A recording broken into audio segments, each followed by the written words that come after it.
मेरा नाम राजेंद्र राम है जी।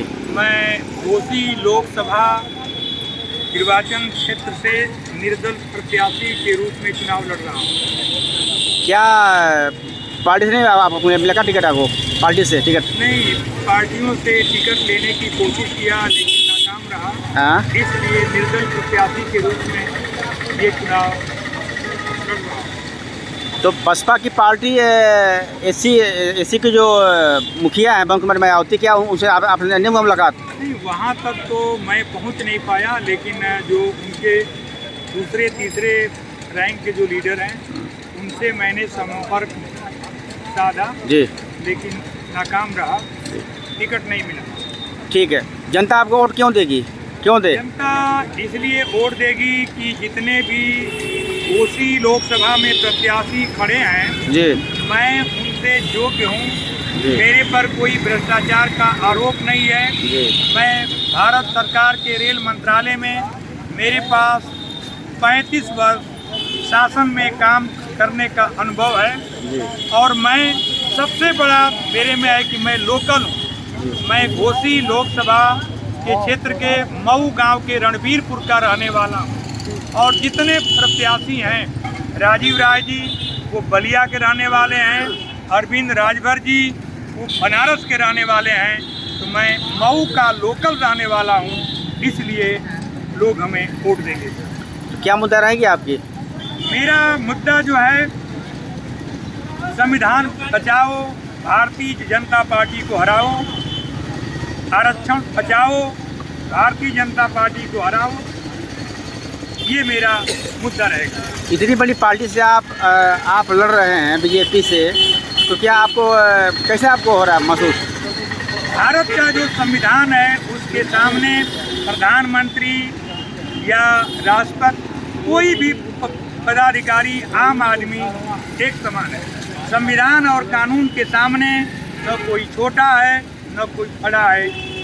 जो संविधान अरविंद राजभर को चुनाव लड़ने का अधिकार देता है, जो संविधान राजीव राय को अधिकार देता है, वही संविधान राजेंद्र राम को भी चुनाव लड़ने का अधिकार देता है। वो पीला पर कह रहे हैं कि पीला कम चला जाओगे थाने में तो तुमको कुछ से कोई पूछेगा नहीं, वो तो माने उनका अहंकार चूर हो गया। जब उन्होंने कैबिनेट मंत्री का शपथ लिया, शपथ लेते ही मऊ में आए तो उन्होंने अपने कार्यकर्ताओं को कहा कि पीला गमछा लगाकर थाने में जाओ। थानेदार की हिम्मत नहीं की बात करे, एसपी की हिम्मत नहीं की बात करे और डीएम की हिम्मत नहीं की मंत्री जी से बात करे, डीजीपी की भी हिम्मत नहीं की बात करे। इसी उत्साह में फर्रुखाबाद की घटना घटी।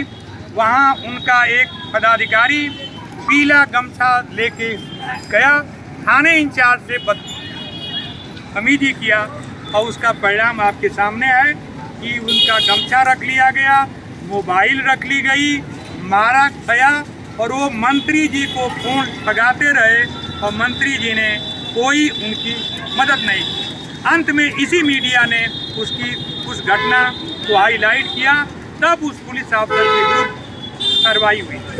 तो क्या बीजेपी हार रही है आपके कहने से? बीजेपी जो 400 का नारा दी है वो 200 भी सीट जीतने वाली नहीं है और देश की जनता भारतीय जनता पार्टी को हरा रही है। देश की जनता से जो वादा 2014 में भारतीय जनता पार्टी ने किया कि 2 करोड़ लोगों को प्रतिवर्ष नौकरी देंगे, सबके खाते में 15 लाख रुपया देंगे, काले धन को लाएंगे, वो कोई भी वादा मोदी सरकार ने नहीं पूरा किया। इसलिए भारत की जनता भारतीय जनता पार्टी को हरा रही है और ये 200 से भी कम सीट इनको मिलने वाली है।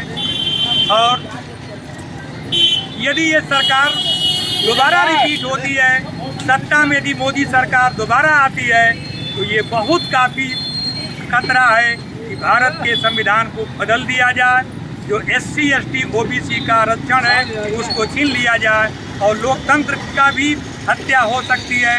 जब सत्ता जाने का भय रहेगा तो यहाँ इमरजेंसी भी इम्पोज हो करके पूरी सत्ता अपने हाथ में भारतीय जनता पार्टी ले रही है। इसलिए भारतीय जनता पार्टी यह चुनाव हार रही है। जितने प्रत्याशी फील्ड में उतरे हुए हैं सभी लोगों के कुछ न कुछ वादे हैं, अब पूरा होता है कि नहीं होता है? मेरे भी वादे हैं, यदि मैं जीत के लोकसभा में जाऊंगा तो जो काम स्वर्गीय कल्पनाथ राय ने अधूरे छोड़ दिए मैं उन कामों को पूरा करना चाहूँगा।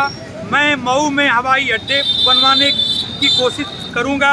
यहाँ पर मेडिकल कॉलेज नहीं है, मऊ में मैं मेडिकल कॉलेज बनवाऊँगा। यहाँ पर इंजीनियरिंग कॉलेज नहीं है, इंजीनियरिंग कॉलेज की रचना करवाऊँगा। यहाँ पर कोई स्पोर्ट्स कॉलेज नहीं है, मैं स्पोर्ट्स कॉलेज का भी कंस्ट्रक्शन करवाऊँगा।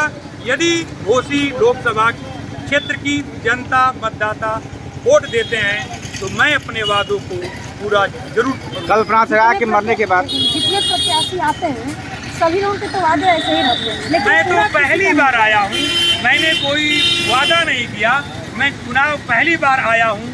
जिन लोगों ने वादा करके वोट लिए उनको हराना चाहिए, उनको दोबारा रिपीट नहीं करना चाहिए, उनको वोट नहीं देना चाहिए। मुझको भी आप सभी लोगों ने, मेरी जो मऊ की घोसी लोकसभा की जनता है उससे मेरा निवेदन है कि आप बड़ी बड़ी पार्टियों को आपने अवसर दिया, एक बार हमको भी 5 साल का अवसर दीजिए, मैं अपने वादों को पूरा करके दिखाऊंगा। मतलब जनता आप पे विश्वास करे, भरोसा करे कि मैं आप तो अपने वादों को पूरा कर देंगे। जब जितने नेता आए, जितनी पार्टियां आई, उनको घोसी के लोगों ने, घोसी के लोकसभा क्षेत्र के मतदाताओं ने सबको मौका दिया, तो मुझे पूरा भरोसा है कि मुझको भी एक बार मौका मिलने वाला है और मैं ही लोकसभा का चुनाव जीतूंगा। जीतने के बाद आपका पहला विकास क्या रहेगा? जीतने के बाद पहला मुद्दा क्या रहेगा आपका मऊ में? पहला मेरा मुद्दा ये रहेगा कि यहाँ पर जो बेरोजगार हैं उनके लिए उद्योग धंधा लगने चाहिए। जो लोग नौकरी नहीं पाए हैं, ग्रेजुएट हैं, उनको बेरोजगारी भत्ता दिलाने की मैं कोशिश करूँगा। जो रोड, सड़क, बिजली, पानी, ये मेरा प्रमुख मुद्दा रहेगा, मैं इसको दूर करने की कोशिश करूँगा। कल्पनाथ राय के मरने के बाद मऊ का विकास हम ठप हो गया। कल्पनाथ राय मेरे गुरु थे, मैंने छात्र संघ में उनके साथ मैंने काम किया, मैं गोरखपुर में भी उनके साथ रहा, आजमगढ़ भी रहा। और कल्पनाथ राय के बाद में किसी नेता ने भी काम नहीं किया और घोसी की जनता ने बहुजन समाज पार्टी को भी मौका दिया, भारतीय जनता पार्टी को भी एक बार मौका दिया, इन्होंने समाजवादी पार्टी को भी मौका दिया। मैं निर्दल प्रत्याशी के रूप में आया हूँ। मुझे पूर्ण विश्वास है कि घोसी की जनता, घोसी का मतदाता मुझको भी एक अवसर देगा और मैं इनके सपनों को, अपने वादों को पूरा करूँगा। अभी आप देखा जा रहा है फील्ड में आप वर्क कर रहे हैं, घूम रहे हैं, खुद दरवाजे सबके जा रहे हैं, आपका मिशन क्या है? मैं दरवाजे घूम करके मैं सबसे निवेदन कर रहा हूँ कि आप मुझे वोट दीजिए, मुझे जिताइए। जो काम अधूरे रह गए उसको मैं मऊ में पूरा करने की कोशिश करूँगा। एक अवसर मुझको भी आप दीजिए। मैं सभी लोगों के द्वार पर जाकर यही प्रार्थना कर रहा हूँ कि आपने सबको वक्त दिया, मौका दिया, एक चांस मुझको भी दीजिए।